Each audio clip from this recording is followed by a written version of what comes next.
Práctica 1, equipo número 2, difusión simple. Introducción. La difusión simple es un proceso que no requiere de energía externa para que las moléculas se muevan. En lugar de eso, las moléculas usan su propia energía cinética para desplazarse.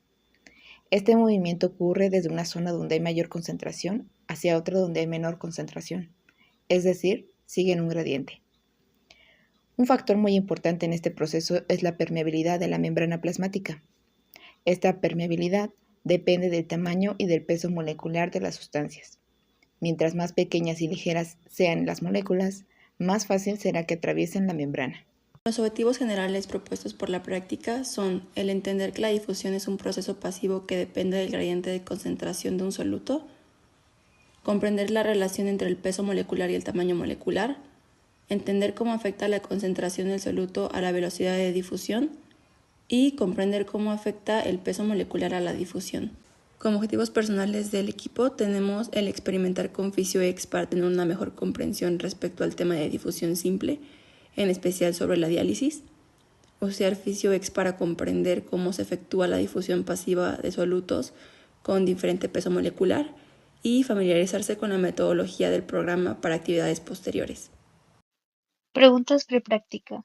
La fuerza impulsora de la difusión es la energía cinética de las moléculas en movimiento. 2. En la difusión, las moléculas se mueven de alta concentración a baja concentración. 3. ¿Cuál de las siguientes membranas de diálisis tienen el mayor tamaño de poro? D. 200 MWCO. 4. El número de Avogadro es una constante para el número de P. Moléculas. Práctica en PhysioX.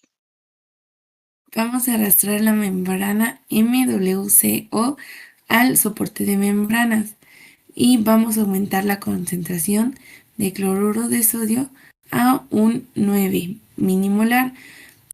Vamos a dosificar y del otro lado vamos a poner en agua desionizada y vamos a dosificar también.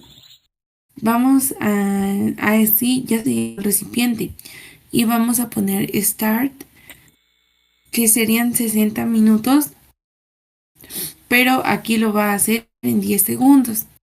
Cerramos esta parte y nos vamos a guardar datos. Nos va a llenar esta tabla y procedemos a limpiar. Esta vez vamos a poner la urea a 9 minimolar. Vamos a dosificar y lo mismo del otro lado y vamos a esperar un lapso de 10 segundos. Vamos a guardar también estos datos y vamos a volver a limpiar para poder colocar la membrana de 50. Regresamos la membrana a su lugar tocando en el SAS y colocamos la de 50 para poner nuevamente la concentración de cloruro de sodio en 9 minimolar. Vamos a dosificar, a colocar agua desionizada y a dispensar sobre el otro lado para volver a esperar 10 segundos.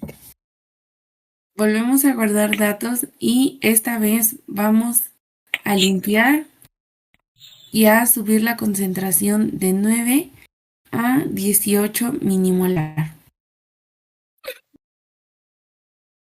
Procedemos a dosificar y del otro lado a poner agua desionizada y a dosificar nuevamente para pulsar Start y esperar 10 segundos más.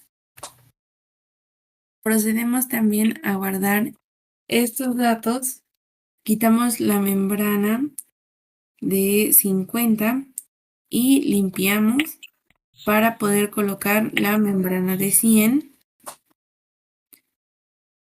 y poner una concentración de cloruro de sodio a una concentración de 9 minimolar.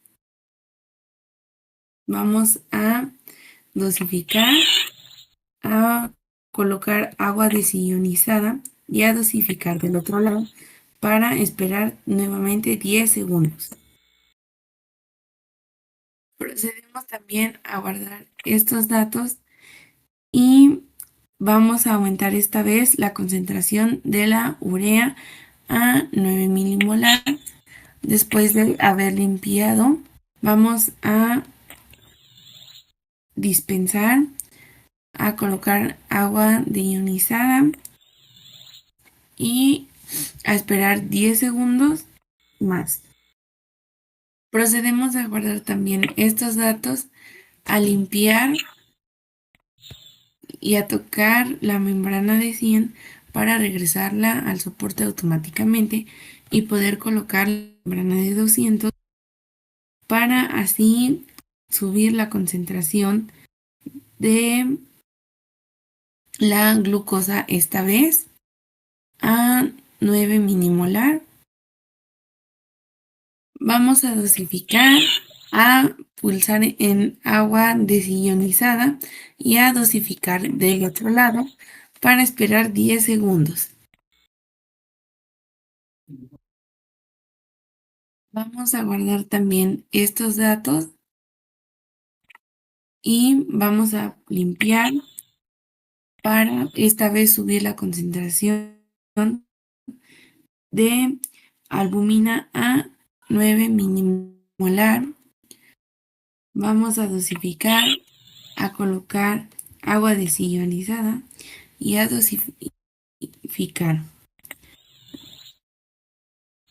Vamos a presionar en Start y esperar 10 segundos. Procedemos a guardar los datos y vamos a contestar las siguientes preguntas. El peso molecular de la urea es de 60.07. La urea se difundirá a través de la membrana MWC20 y la respuesta es sí. Una membrana MWCO20 retiene moléculas mayores a ese tamaño y deja pasar a las más pequeñas. La urea 60,07 es mucho más pequeña, por lo que se difundirá libremente a través de la membrana. Ahora, al mover el cloruro de sodio a través de la membrana MWC50, su masa molar es baja. Los iones sodio y cloruro con su capa de hidratación y carga son efectivos y son más grandes para este poro y no van a atravesar esta membrana, pero la glucosa y la albumina tampoco pasan, mientras que la urea sí pasa. La otra pregunta, ¿cómo afecta el tamaño, el peso molecular a la velocidad de difusión? A menor tamaño, mayor velocidad de difusión. Es decir, las moléculas más pequeñas tienen mayor coeficiente de difusión y entran más fácil, mientras que las moléculas más grandes se mueven más lento y pueden quedar excluidas si el poro es muy pequeño. En cuanto con qué pasó con la velocidad de difusión al aumentar la concentración de cloruro de sodio, cuando la membrana es permeable al cloruro de sodio, la velocidad aumenta. Al incrementar la concentración porque el gradiente es más grande, la membrana no es permeable, como por ejemplo MWCO. No va a haber difusión aunque subas la concentración del poro, ya que ésta se va a bloquear. Preguntas post-práctica. El efecto de incrementar la concentración del cloruro de sodio de 9 milimolar a 18 milimolar en el contenedor izquierdo fue: A. Disminuir la tasa de difusión. 2. Describe la diferencia entre la tasa de difusión observada en el sodio y la urea. C. La urea se difunde más lento porque es más grande que el cloruro de sodio. 3. ¿Cuál de los siguientes solutos no pudo atravesar ninguna de las membranas? B. La albumina.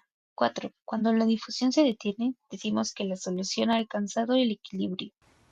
Se concluye que esta práctica nos permitió comprobar que la difusión simple es un proceso pasivo en el cual las moléculas se desplazan a favor de su gradiente de concentración. Se observó que el movimiento del soluto a través de esta membrana semipermeable depende del tamaño molecular. Aquellas sustancias de menor tamaño lograron atravesar la membrana, mientras que las de mayor tamaño permanecieron retenidas.